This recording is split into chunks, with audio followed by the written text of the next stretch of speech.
An explosion of gold to fill the cracks. Chapter 8. All that glitters is gold. Summary for this chapter. It's been a whole week since Katsuki was released from the hospital. Izuku finally runs into him. Izuku had intended to visit Katsuki in the hospital. Really, he had. Things just happened to get away from him. Was checking up on the leads the police had on both the mall case and Katsuki's kidnapping case, fitting in training, helping out his mother. There was also the little detail that the hospital said Katsuki was refusing any visitors besides his parents and Aizawa. That last part resulted in a number of protests from Class 1A. After the incident at the mall, they met a few times at the park or Momo's mansion, avoiding the more crowded public places and sticking in pairs when they could. Izuku had been threatened in a crowded mall. Katsuki had been snatched on his commute home from school. They were all on edge. It had been a relief to hear Katsuki was saved, but Izuku's description and his stay at the hospital made them fret and sick with worry for their hot-headed classmate who had made a name for himself among them. It was hard to believe he had cut down Katsuki's bindings in a dark basement just 2 weeks ago, his face covered in sickly burns and mumbling his childhood nickname in pained whispers. And now Izuku walked up to UA High School, bag over his shoulder, wondering just what Aizawa had called him here for. It was a risk to walk all the way here alone, but Izuku had neglected to tell his classmates about this little outing, figuring they'd be just as curious. And if it turned out Aizawa wanted to give him a private lesson on using his quirk or to tell him about All Might's past, then Izuku would be backed into a corner on what to tell his friends. Those guesses were bordering on the improbable end of the spectrum, but Izuku's life had been on the edge of improbable since he met All Might and got accepted into UA. He made one last check that he had his student pass in his bag before walking through the gates.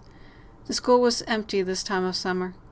Izuku was sure there was some summer class going on somewhere inside, though. The school grounds were empty every way he looked, the grass springing and recovered from all the trampling done to it over the school term, and birds nestled in trees above, undisturbed. Training camp had been postponed, but another date had finally been set, with Katsuki back. Just another week to go. The school's doors were unlocked, and Izuku followed Aizawa's direction to the right room, which turned out to be the lockers for the PE grounds. Looked like training. When he walked in, his suspicions were further confirmed. A large sign was set in plain view. Change into your hero costume and come to Training Room C. Have your quirk active before entering and keep it going. Keep property damage to a minimum. Izuku read. Training. Definitely training. Is it testing my endurance? How long I can keep full cowl up? If it's All Might, he'll be expecting speed and strength. But with anyone else, it'll just be speed and how long I can keep it up while avoiding their traps. It's going to be inside, so that's going to be a pretty tight space. He set his bag on a bench and pulled out his hero costume. It would be good to work out his worry for Katsuki, he reflected. Maybe some quirk training was just what he needed. After changing, he went straight to Training Room C. He stood before the door and took a deep breath, glancing at the nearby clock. Right on time. He could hear someone inside going through a series of martial arts steps, along with some hushed, muffled talking, so it looked like he was going to have to interrupt them. Maybe opponents Aizawa had set up to help test his quirk endurance. Izuku took another deep breath and pushed one for all through his body. The feeling made him jittery for a few seconds, and then he grabbed the door handle. Okay, let's do this. He opened the door. Darkness. Huh? The room was pitch black. Focusing on keeping One for All running, he stepped inside and jumped when the door shut behind him. It took him a moment to realize that the sounds of training and talking had stopped. Hello? He called out, groping for a light switch on the wall. Mr. Aizawa? Hey, nerd. That voice was a little scratchy and on the quiet side, but he recognized it immediately. He would never forget a voice like that. Izuku started to turn towards the voice. A small blast was all the warning he got, the bright light briefly illuminating a figure coming right for him. Izuku jumped out of the way just before Katsuki could land a follow-up blast on his face. Katsuki didn't give him time to recover, his boots clicking on the hard floor. The room's padding had been removed, and he chased after him. Lost in the darkness and confused at the whole situation Aizawa had evidently thrown him into, Izuku scrambled to gain his bearings. He jumped and raced around the room, slapping his hands on the hard surfaces and jarring his legs with misjudged distances. It was some comfort that he heard Katsuki having similar issues with running into walls. although they were both quick to recover. Katsuki also had a single-minded drive to go after him, no floundering to figure out where he was, as if Izuku had a neon target painted on his back in glow-in-the-dark paint. That thought had him craning his neck around to check if Aizawa had actually done that to his hero costume. Nope, but that didn't stop him from wondering what kind of tracker Katsuki had on him. His own boots were lighter and quieter than Katsuki's. Aizawa's warning to reduce property damage had evidently been repeated to Katsuki, as Izuku tried to keep track of his longtime friend. Smaller blasts than normal propelled Katsuki across the room, and he was sparse with using them. It was those blasts that kept Izuku running, trying to keep away from wherever Katsuki was. The room was thankfully just a rectangular room, no extra niches, although Izuku slipped up whenever he accidentally slammed into the air conditioning unit, a clock on the wall, the intercom. Katsuki just kept coming, not giving him an inch to catch a breath. Izuku leaped behind Katsuki after a few too many clustered blasts, the extra light having given away his position. He aimed a punch for his back, grimacing as he tried to keep his power at a small enough percentage to avoid serious injury. The lights turned on. Izuku blinked in the sudden harsh light after fighting in pitch black, but Katsuki hadn't slowed, dropping under his punch and sweeping his leg as he turned around, a feral grin on his face as he knocked Izuku off his feet. "Got you." Katsuki hopped back to his feet, taking a fighting stance, that grin on his face, waiting for Izuku to get up. One for All fizzled, and Izuku winced, forcing himself to steady the flow of power again. It charged through him as he got to his feet, as that seemed to be what Katsuki was waiting for. He just couldn't take his eyes off Katsuki. "Come on, run around some more. I was enjoying that," Katsuki cajoled.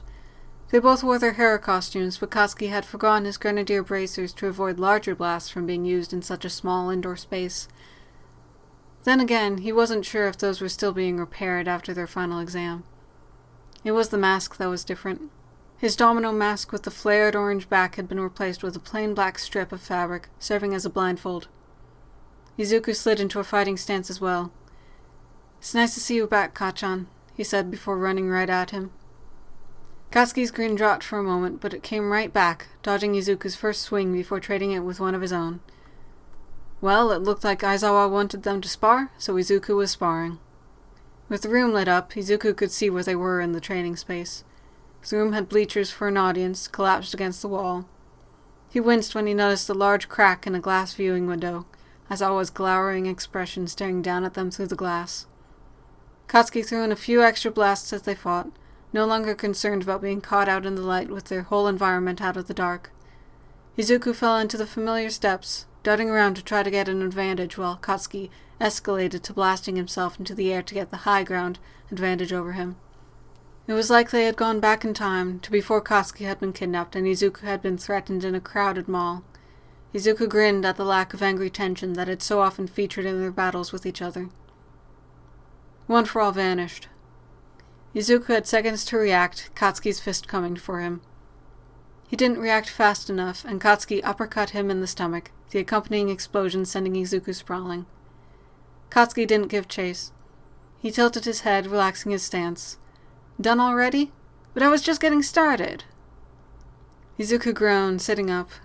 "Kachan, you really got me there," he said and chuckled. "I think Mr. Aizawa erased my quirk." Looking out to the viewing window, Aizawa was already gone. Katsuki scoffed. "Yeah, I could tell, genius. I wanted to get in the last hit." That was more like the Katsuki he knew. "Mr. Aizawa turned on the lights earlier, Kachan. You can take the blindfold off now." Katsuki froze, and his grin slipped to a frown. Coming from his condition when Izuku first found him in that basement, he was recovering brilliantly, but Izuku could see his chest heave as he caught his breath. Yeah, I can see through this," he explained, tapping the side of the blindfold. "It's pretty thin material. Looks kind of badass, right?" Izuku blinked. "Still, that has to make everything look pretty dark. You don't like your other mask?" Katsuki didn't look up when the door opened, Aizawa stepping in, but he called out, "That's an asshole move. You didn't tell him before he came in? Way to give me an unfair advantage." Aizawa shrugged. "You passed your re-evaluation, by the way. Principal Nezu says you're clear to stay in Class 1A, he said, walking past Izuku. "You're still not fully recovered. I didn't want you two going overboard." "And your reason for not telling him is?" Katsuki growled, his head tilted down. "I thought you'd want to tell him." "Well, I mean, yeah, but..." Wait. Izuku cut in, scrambling to his feet. Re-evaluation? Why was Kacchan's position under question? Why was I part of this? I could have ruined his chances for staying in the hero course. Katsuki took a few steps toward him. Aizawa stopped him by grabbing his shoulder. You talk too much. His voice was scratchy. You had one job. Use your quirk and fight. That's all I needed from you. Aizawa switched subjects. Bakugo, how's the new blindfold? Comfortable. Doesn't get in the way and wears nice in a fight. Katsuki freely answered, reaching back to untie the knot behind his head. I could see my blast through it, which is the important part. Someone please tell me what's going on. Please tell this sap before he cries on me, Katsuki groaned, pulling off the blindfold. Faint white scarring bordered his eyes, lashing outwards like faint star points. That and a small, deeper scar under his left eye were the only signs left to show Recovery Girl's work. I don't know, Bakugo, it's easy to tell. But Aizawa sighed and gestured to Katsuki's face. Midoriya, Bakugo is blind. Katsuki loudly sighed, and he looked in Izuku's direction. Great. Now he's going to cry. Izuku took a few steps forward, staring at Katsuki's eyes. The red irises quivered, staring in his vague direction, but didn't move to match Izuku's movements. He wasn't sure he'd ever seen eyes vibrate like that before. Despite himself, he raised a hand and waved it in front of Katsuki's face. Immediately, Katsuki leaned back, his eyes zeroing in on Izuku's hand, annoyed. Don't do that. Sorry. Izuku pulled back and squeezed his hands together, trying to remain calm. He was feeling something like shock at this revelation. You're blind? Katsuki slowly nodded. Yes, he said, speaking slowly. That's what Aizawa just said. But you... Izuku rocked side to side on his feet, watching Katsuki's eyes closely for the slightest hint that he was looking at him. Aizawa sighed. Katsuki was unamused. I can see changes in light. I can't see you. That was it. Izuku froze, his mouth open, unable to form words. This was it. Katsuki was blind. Couldn't see enemies or teammates or civilians in need of saving. Totally blind to fists, quirks, and kicks coming right for him. Your quirk is fucking loud, by the way. What? Aizawa pulled some sort of device with a white ball on one end from his coat, pressing it into Katsuki's hands. Yeah, loud, Katsuki replied, lengthening the device to a long stick with a few clicks. The white ball end hit the floor, and Izuku belatedly realized that it was a white cane for the blind. You never noticed? It's so obvious, it's like static. So that's how you always knew where I was, Izuku realized, but that's... If I can train to work with that to make up for my sight, I can still become a pro hero, Katsuki continued, sliding the cane along the floor. It tapped against Aizawa's and Izuku's shoes. With your quirk being so obnoxious, it was the easiest choice for the test to show the principal that I can still be a hero. Can't believe I ever missed you had a quirk before. Izuku chuckled nervously. Yeah, I wonder why. I mean, even I didn't know. He rubbed the back of his neck out of nervous habit and glanced at Aizawa. It was weird to think that Katsuki couldn't see his gestures or facial expressions. Yeah, now move. Katsuki slid the cane around their feet again and walked around them towards the door of the training room. Izuku watched him for probably too long, unnerved at the way Katsuki's head stayed tilted down as he found the door and made his way out. Izuku turned his attention to Aizawa once the doors closed again. Is my quirk really that noisy? Aizawa returned his look. No. I don't know what it is yet, but it seems like Bakugo can sense quirks. That's not really something that's ever been documented. Izuku nodded, a little unsure. That's why you told me to keep my quirk active. About the re-evaluation. It's exactly as Bakugo explained, he answered. Recovery Girl couldn't heal his eyes fully, and he was left blind. Principal Netsu didn't want to put him in danger by letting him continue on the hero track. And honestly, I didn't want him to end up hurt because he couldn't keep up with his classmates. Izuku sighed. He could understand that, even if it was hard to hear. We decided to put you two on even ground by turning off the lights for the first half, but that was apparently one-sided, with Bakugo being able to tell exactly where you were. Izuku winced. He thought he was able to hide himself in the darkness like Katsuki had been doing, but Katsuki hadn't been fooled even when he hopped behind him. That wasn't exactly a fair fight, Izuku sheepishly agreed. Which was why I turned on the lights, Aizawa finished. He fought me as part of his re-evaluation as well. He got lost when I wasn't talking, but it was enough for Principal Nezu. Izuku slowly nodded. I see. Yeah, I get it. This sets him back a bit. Well, a lot. But I know he has the drive to be a hero.